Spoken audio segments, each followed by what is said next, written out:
3, 2, 1.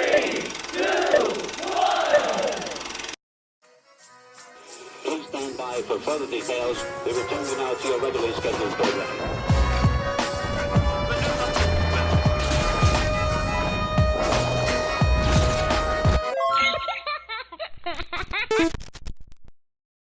Hello to those of you who are feeling called to this reading in particular, mystery reading number 1165. My name is Elizabeth, and before getting into this reading, if you are a recurring viewer, you enjoy my work, and you would like to help support it, feel free to do so by sticking around and hitting that subscribe button down below, and ringing the notification bell next to it if you feel called to. If you do feel called to subscribe and stick around, welcome, and thank you very much for your support in helping me reach 300 subscribers at this time, as well as your presence during this reading.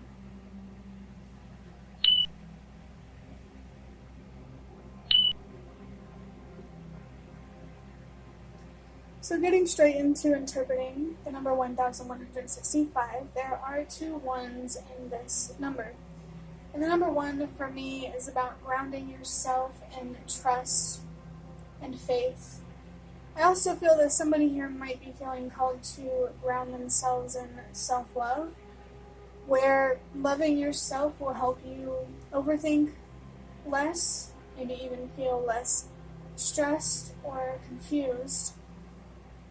But in terms of having trust and faith, having trust and faith in yourself can definitely be a form of self-love or self-care, but this could also be about having faith and trust in the universe, what's possible for you, another person, or another situation.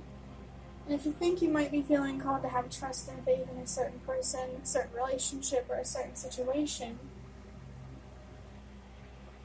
make sure that you feel confident about this person, this situation, this relationship, if that's what it's about.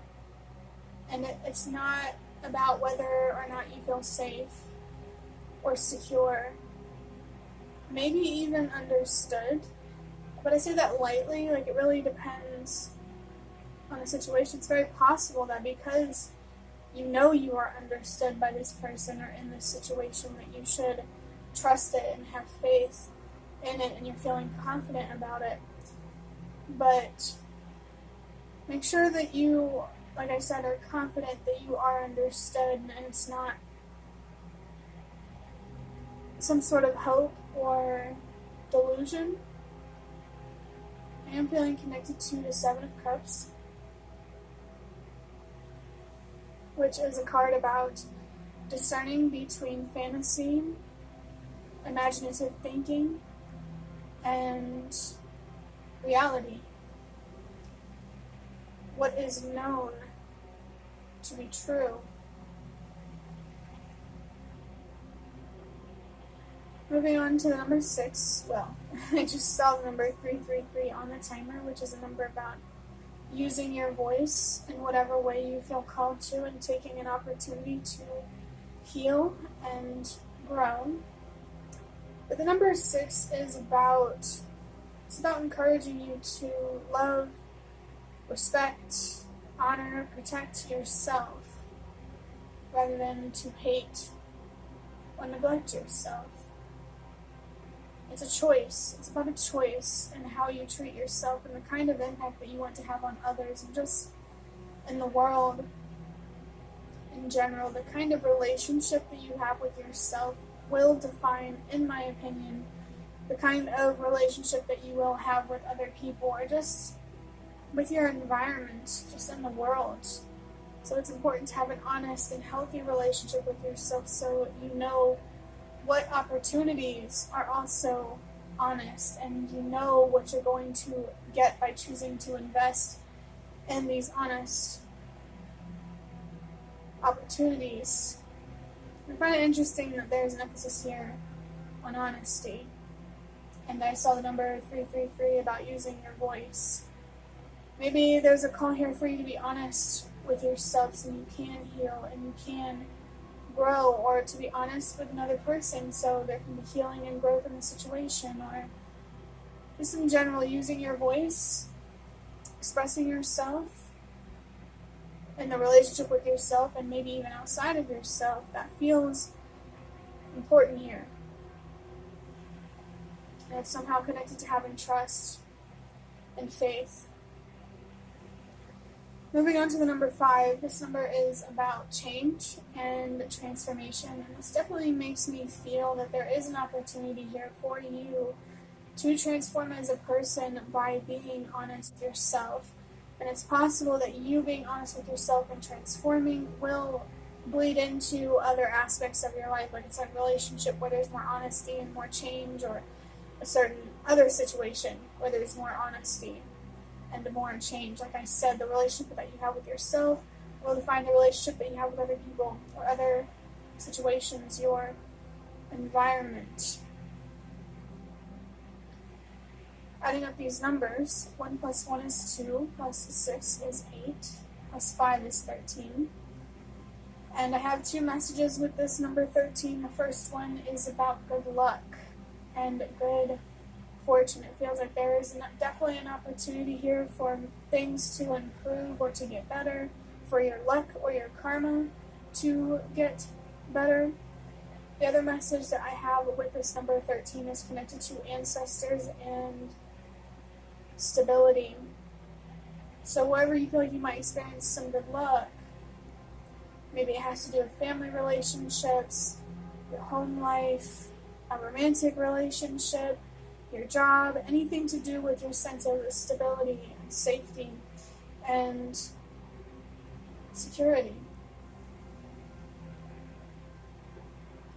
It doesn't, you don't have to resonate with the ancestor stability part though. Well, yeah, you don't have to resonate with that part. You definitely can. You could just resonate with the ancestors and not the stability, or vice versa. Just only take what resonates. No matter what, it feels like there's a potential for a change in luck and fortune here. Overall, this number 1165 has encouraged you to have trust and faith in yourself, as well as to love, respect, and care for yourself, to choose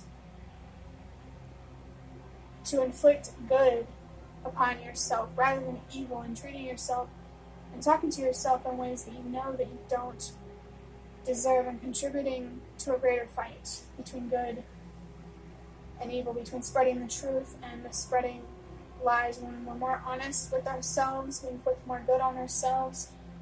We can be more honest with others and how we show up in the world, and bring more good into the world, more light, more awareness. And now I'm seeing in my mind's eye the illumination card that is actually in this deck of cards here, which is really about shining light on something. So I feel like there's really something here to realize or to wake up to. This number has also encouraged some sort of change or transformation internally, whether or not it results in an external change or transformation externally, because things can get better. And there's extra confirmation here for somebody who needs things to get better at home, you know, with family, like I said before, anything to do with your sense of safety, stability, and security.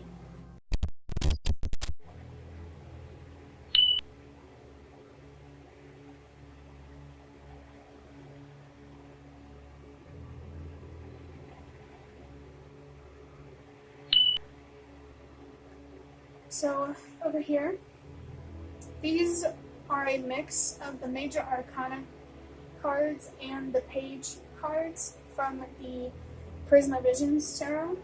I took out the minor arcana cards because I'm going to use these playing cards over here as minor arcana cards.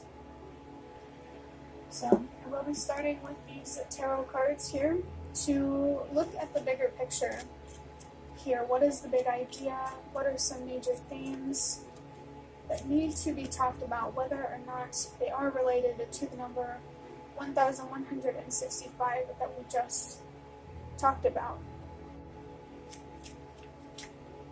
This is either going to be about a big idea, a major theme, or something to do with your younger self, your inner childhood.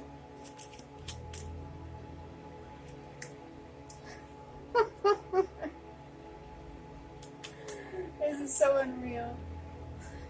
We have the illumination card.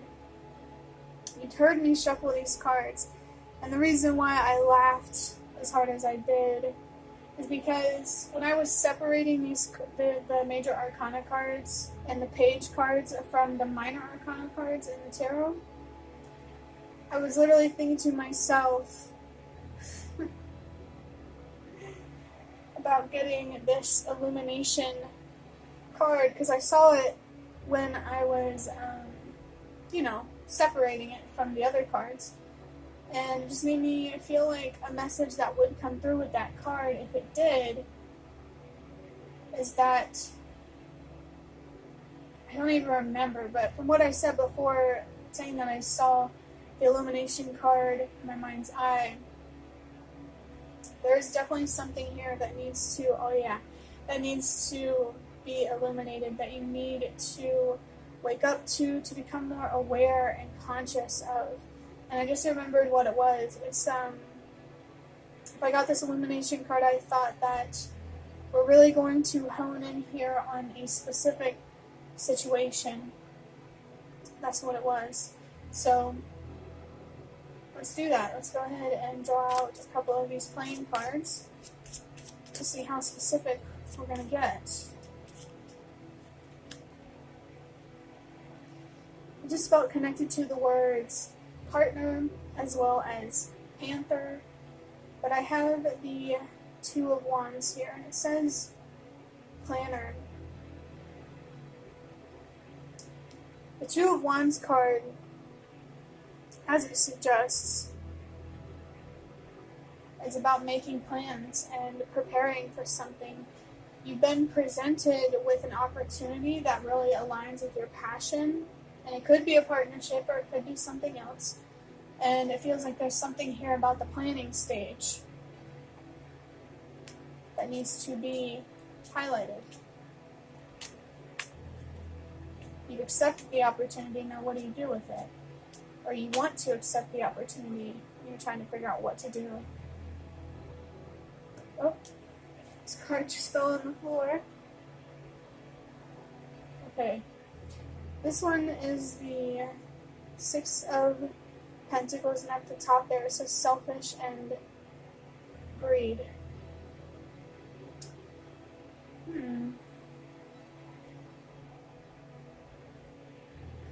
If this is about a partnership or working with a group of people, it feels like there's a warning here to make sure nobody's being too selfish and everybody is contributing their fair share. And this could be about a warning about you being too selfish or somebody else. This could also be about, actually, yeah, no, that's kind of the same thing. If there is somebody here being more selfish, that isn't you. This could be a call for you to reflect that selfishness, to be more selfish yourself, and not as like a petty getting back at you type of thing, but to make sure that you're not being taken advantage of. You know, to make sure and enforce the idea that everybody does their fair share. If somebody else is being too selfish, you are also allowed to be more selfish.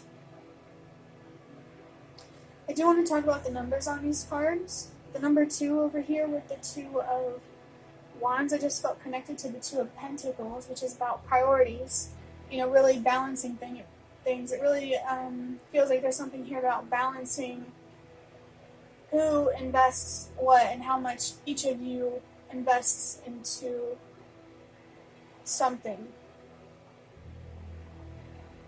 I did want to mention, if this isn't about partnership or working with other people, there's still a warning here about, it's either a warning about selfishness you being too selfish in some way, or encouragement for you to be more selfish. It really depends on the context here. I feel like you are being encouraged to be more selfish if you feel like somebody else is being too selfish who isn't necessarily involved, or you feel like some situation is taking too much from you. And I feel like it is a warning about being too selfish if, you know, you're doing too much, I guess, or just expecting too much from somebody or something.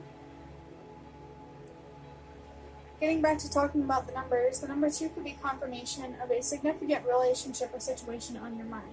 So there is no doubt that for somebody out here, this is about working with another person or a group of people, and there needing to be a balance in, we'll call it labor, you know, a balance in how much everybody invests into something.